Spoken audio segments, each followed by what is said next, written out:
नमस्कार साथियों।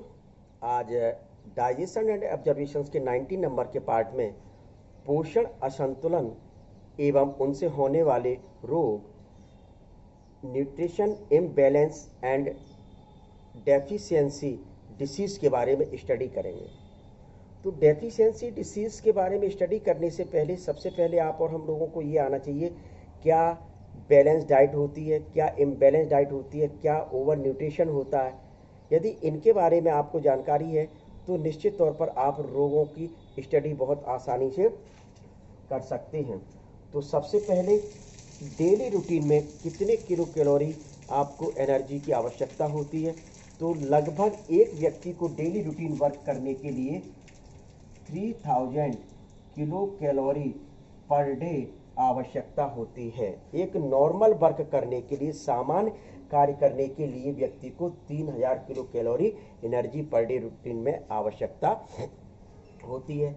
ये जो एनर्जी जो ले रहे हैं, न्यूट्रिशन ले रहे हैं, वो किस आधार पर, किस पर डिपेंड करता है कि कितना न्यूट्रिशन या कितनी डाइट आपको लेना चाहिए। तो ये जो डिपेंड करती है वह सेक्स के ऊपर करती है, एज के ऊपर करती है,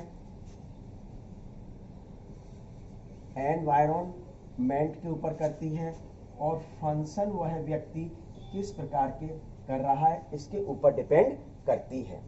तो सबसे पहला जो पार्ट है, जैसे आप जानते हैं, बैलेंस्ड डाइट क्या होती है, यानी संतुलित आहार। संतुलित आहार क्या होता है? इस प्रकार का पोषण या न्यूट्रिशन या आहार जो आप और हम लोग ले रहे हैं पर डे, जिसमें सभी पोषक तत्व, सभी न्यूट्रिएंट्स मटेरियल या न्यूट्रिएंट्स एलिमेंट्स उपस्थित हों, उसी को कहा जाता है बैलेंस्ड डाइट कहा जाता है। अर्थात आज आप और हम लोग जिस प्रकार के पर डे कार्य कर रहे हैं, सेक्स हो, एनवायरनमेंट में रह रहे हैं, या उस व्यक्ति की क्या एज है, उस आधार पर संतुलित आहार लेना चाहिए। अर्थात उसमें उस आधार पर कौन कौन से पोषक तत्व कितनी मात्रा में उपस्थित हों, उसी को संतुलित आहार या बैलेंस डाइट कहा जाता है। दूसरा आता है इम्बैलेंस्ड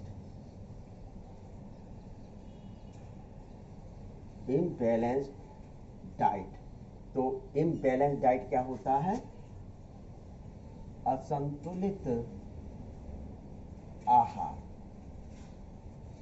असंतुलित आहार से क्या तात्पर्य है कि इस प्रकार का पोषण जो आप और हम लोग ले रहे हैं, उसमें किन्हीं पोषक तत्व की कमी हो या अनुपस्थित हो या अधिक मात्रा में हो जो ले रहे हैं, तो उसी को कह दिया जाता है इम्बैलेंस्ड डाइट या असंतुलित आहार।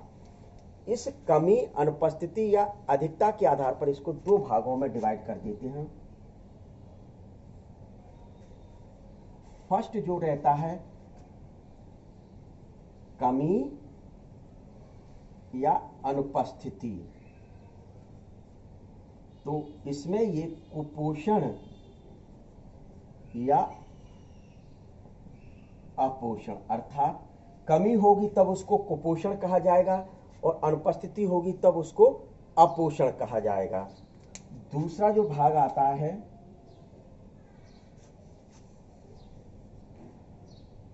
अतिपोषण, यानी ओवर न्यूट्रिशन, और इसको कहा जाता है मेल न्यूट्रिशन। तो कमी या अनुपस्थिति के आधार पर कौन कौन से रोग हो सकते हैं, ये सबसे पहले पढ़ा जाएगा। तो देखें, प्रोटीन की कमी से होने वाले रोग। प्रोटीन की कमी से होने वाले रोग। तो प्रोटीन की कमी से कौन कौन से रोग हो सकते हैं? नंबर 1, क्वाशियोर कर भाई ये क्या होता है? सबसे पहले तो आप यही समझ लें कि ये बच्चों में होता है, चाइल्ड में। क्या चाइल्ड में मुख्य रूप से ये रोग होता है, क्वाशियोरकर रोग। इस रोग में कौन कौन से लक्षण उस बच्चे में उत्पन्न हो जाते हैं, इस रोग में कौन कौन सी कमी उस बच्चे में आ जाती है? तो सबसे पहले मुख्य रूप से भूख की कमी, यानी उस बच्चे को भूख नहीं लगती है। जो आइज होती हैं वह उभरी हुई नजर आती हैं, अर्थात आंखें उभरी, यानी ऐसा लगता है उसकी जो आइज है बाहर निकल रही हैं, आंखें बाहर निकलती हुई नजर आती हैं। फिर जो पेट होता है वह निकला हुआ रहता है, अर्थात ये कहा जाए पेट उसका फूल जाता है, सूज जाता है, बड़ा हो जाता है। क्या? तो पेट जब बड़ा हो जाएगा, ऐसा लगेगा कि सूजन सी आ गई है, तो वह मुख्य रूप से बाहर निकला हुआ नजर आता है। इस कंडीशन को ओडीमा कहा जाता है, अर्थात उसमें हाथ और पैरों में सूजन आ जाती है। उस कंडीशन को क्या कहा गया? ओडीमा के नाम से जाना जाता है। एवं अधिक दस्त लगते हैं, अधिक दस्त लगते हैं, जिसको कहा जाता है अति दस्त। क्या कहा जाता है? अति दस्त, यानी कि बहुत पतले पतले मुख्य रूप से उसको दस्त होने लगते हैं। बाल मतलब हेयर और त्वचा का रंग परिवर्तित होने लगता है, यानी हेयर और स्किन का जो कलर होता है, हेयर और स्किन का जो कलर होता है वह चेंज होने लगता है। तो ये क्वाशियोरकर डिसीज से होने वाले बच्चे में ये लक्षण दिखाई देंगे। तो ये पहला हुआ आपका क्वाशियोरकर। दूसरा जो रोग आती है, दूसरी जो डिसीज आती है वह है मरसमस बीमारी होती है। यह भी बच्चों में, चाइल्ड में ही होती है। किसमें होती है? बच्चों में ही होती है, चाइल्ड में ही होती है। तो इसके क्या लक्षण ऐसे बच्चों के होते हैं? कमजोर हो जाता है बच्चा। कैसा हो जाता है? चाइल्ड कैसा हो जाता है? बिल्कुल कमजोर हो जाता है। शरीर उसका पतला। तो जब शरीर पतला कह दिया यानी कि वह कमजोर हो गया, कमजोर पड़ गया बच्चा। कैसा पड़ गया? कमजोर पड़ गया। मांस पेशियां अल्प विकसित, मांसपेशियां कैसी हो जाती हैं? मुख्य रूप से अल्प विकसित हो जाती है। मांसपेशियां कैसी होती है? अल्प विकसित हो जाती है। स्किन यानी त्वचा, जो त्वचा होती है उसमें क्या झुर्रियां पड़ जाती हैं, रिंकल पड़ जाते हैं, झुर्रियां। तो क्या कह दिया? त्वचा या जो स्किन होती है वह कैसी पड़ जाती है? झुर्रियां पड़ जाती हैं, झुर्रियां पड़ जाती हैं त्वचा में उसके। तो ये, और संक्रमण के प्रति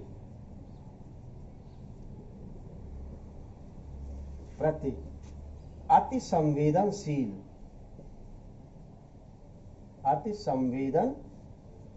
हो जाता है। क्या? उसमें जैसे बैक्टीरियल या वायरल कोई इन्फेक्शन होता है, क्या बैक्टीरियल या वायरल इन्फेक्शन होता है, उसके प्रति मुख्य रूप से यह अति संवेदनशील होता है। कैसा होता है? अति संवेदनशील होता है। और अति दस्त, यानी कि पतले पतले दस्त होने लगते हैं, और जिसको डायरिया भी कहा जा सकता है। यानी पतले पतले दस्तों का होना, अर्थात उस व्यक्ति को, उस बच्चे को डायरिया नामक बीमारी होने लगती है। तो ये मैरस्मस से होने वाले बच्चे में, क्या मैरस्मस रोग से यदि बच्चा ग्रसित है तो उसमें ये लक्षण दिखाई देते हैं। तो ये तो कमी से होने वाले, क्या कमी से होने वाले। अब जो आते हैं वह अधिकता से। क्या अधिकता से कौन कौन से रोग? देखिए, कमी से भी रोग हो रहे हैं और अधिकता से भी रोग हो रहे हैं। तो इस वजह से ही कहा जाता है कि व्यक्ति को हमेशा बैलेंस डाइट लेना चाहिए।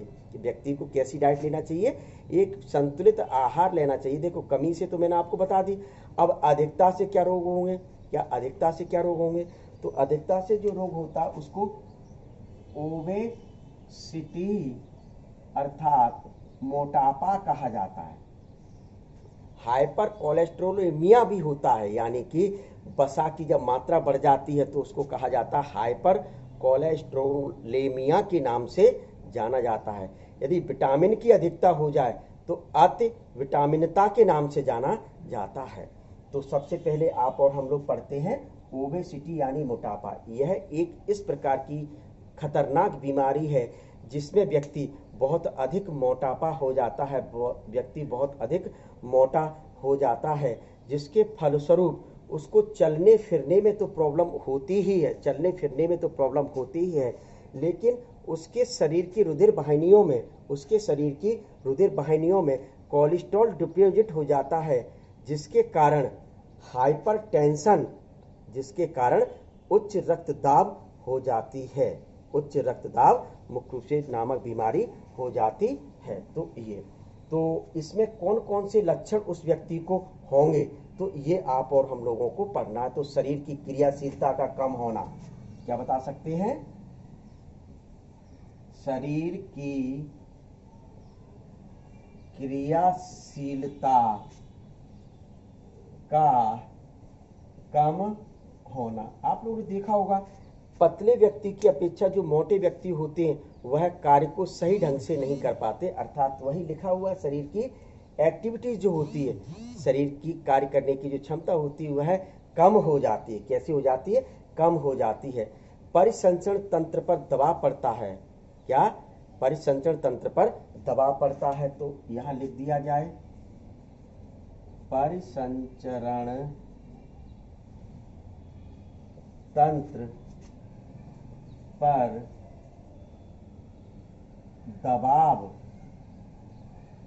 पड़ता है, अर्थात सर्कुलेटरी सिस्टम पर प्रेशर पड़ने लगता है। मैंने अभी आपको बताया था कोलेस्ट्रॉल जैसे ही बनता है तो कोलेस्ट्रॉल हमारी ब्लड वेसल्स में डिपॉजिट हो जाता है, जिसके कारण हार्ट सही ढंग से कार्य नहीं कर पाता है। क्यों, क्योंकि ब्लड पंपिंग इसको बहुत तेजी से करना पड़ता है, ब्लड पंपिंग इसको हार्ट को तेजी से करना पड़ता है, जिसके कारण उसकी जो रेट होती है, क्या, जो बीपी होता है वह बढ़ जाता है। इसी बीमारी को कहा जाता है हाइपरटेंशन कहा जाता है, उच्च रक्तदाब के नाम से जाना जाता है। तो ये आपके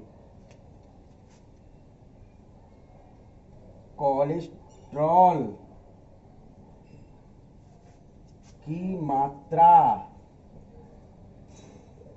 बढ़ जाती है, अभी मैंने जैसा पूर्व में ही बता दिया था, क्या, और शर्करा से संबंधित रोग उत्पन्न होने लगते हैं। तो ये जो लक्षण हैं जो मोटा व्यक्ति है उनमें मुख्य रूप से पाए जाते हैं। तो पहली बीमारी कौन सी, ओबेसिटी। दूसरी जो बीमारी आती है जिसको हाइपर कोलेस्ट्रोलेमिया के नाम से जाना जाता है, किस नाम से जाना जाता है, हाइपर कोलेस्ट्रोलेमिया के नाम से जाना जाता है। तो देखें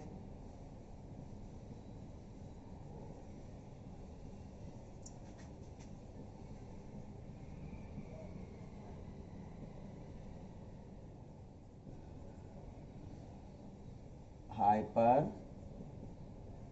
कोलेस्ट्रोलेमिया, तो इसमें नाम से स्पष्ट सीधे सीधे हो रहा है कि कोलेस्ट्रॉल की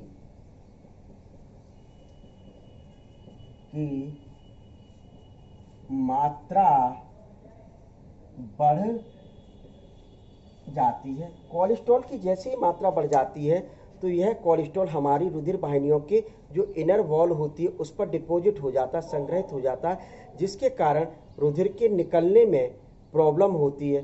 तो जब रुधिर पर्टिकुलर अंग तक नहीं पहुंचेगा तो निश्चित तौर पर आप और हम लोगों को ऑक्सीजन उस अंग तक नहीं पहुंचेगी, ऑक्सीजन नहीं पहुंचेगी तो वहाँ जो कोशिकाएं हैं वह कोशिकाएं फूड का ऑक्सीडेशन नहीं कर पाएंगी, और फूड का ऑक्सीडेशन नहीं कर पाएंगी तो आप और हम लोगों को सही ढंग से एनर्जी प्राप्त नहीं होती है। तो एनर्जी प्राप्त करने के लिए हार्ट को तेजी से पंप करना पड़ता है, क्योंकि वहाँ ऑक्सीजन पहुँचाना है, अर्थात ब्लड पहुँचाना, ब्लड के साथ ऑक्सीजन पहुँचेगी। जब हार्ट को तेजी से यहाँ पंप करना पड़ता है तो वहीं हार्ट बीट बढ़ेगी एवं बीपी बढ़ जाता है, तो इसी बीमारी को कहा जाता है उच्च रक्तदाब, हाई ब्लड प्रेशर, और इस बीमारी को हाइपरटेंशन के नाम से जाना जाता है। तो ये हो गई। दूसरी बीमारी आती है तीसरे नंबर की, ये दूसरे नंबर की थी, ये तीसरे नंबर की, अति विटामिनता यानी हाइपर